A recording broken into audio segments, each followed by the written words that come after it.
கும்பராசி அன்பர்களே, இன்னிக்கு உங்களுக்கு ஏழரை சனியின் கடைசி பகுதி நடக்கிறதால மனசுல ஒரு சின்ன கலக்கமோ ஒரு அழுத்தமான உணர்வோ வரலாம்.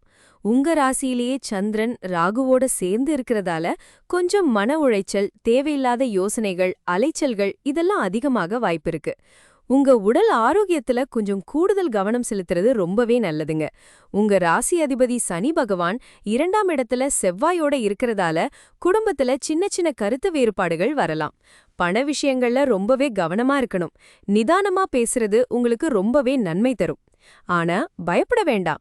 5ஆம் இடத்துல இருக்கிற குரு பகவான் உங்களுக்கு நல்ல புத்திசாலித்தனத்தையும் அதிர்ஷ்டத்தையும் கொடுப்பார். அதனால புதுசே எந்த முயற்சி எடுத்தாலும் அதுல நல்ல பலன் கிடைக்கும். 4வது வீட்டுல சுக்கிரன் இருக்கிறதால வீடு வாகனம் சம்பந்தப்பட்ட விஷயங்கள்ல நல்ல முன்னேற்றம் இருக்கும். அம்மாவுடைய உடல்நிலையில கொஞ்சம் அக்கறை காட்டுறது நல்லது. 3ஆம் வீட்டுல சூரியனோட புதன் இருக்கிறதால சகோதரர்களோட பேச்சுவார்த்தைகள்ல சின்னதா சில தடங்கல்கள் வரலாம். தகவல் தொடர்புல கொஞ்சம் தெளிவும் நேர்மையும் ரொம்ப அவசியம். இன்னைக்கு திங்கட்கிழமையும் சதயம் நட்சத்திரமும் உங்களுக்கு மன அமைதியை கொண்டு வரும். காலையில 7:19 AM இருந்து 8:55 AM வரைக்கும் ராகு காலம் இருக்கு. இந்த காலத்துல முக்கியமான முடிவுகள் எடுக்கிறதுக்கு தவிர்த்திடுங்க. மொத்தத்துல இந்த நாள்ல பொறுமையோடவும் விழிப்புணர்வோடவும் இருந்தா நிச்சயம் வெற்றி பெறலாம்.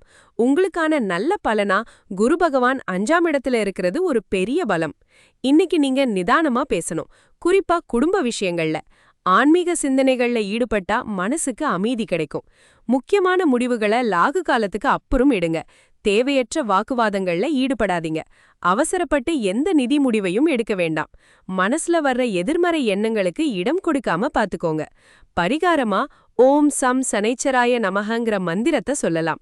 சனி பகவான் கோவில் அல்லது சிவன் கோவிலுக்கு போய் வரலாம். மாலை நேரத்துல ஒரு அகல் விளக்கு ஏத்தி வழிபடுறதோ ஏழைகளுக்கு உணவு வழங்குறதோ உங்களுக்கு ரொம்ப நல்லது.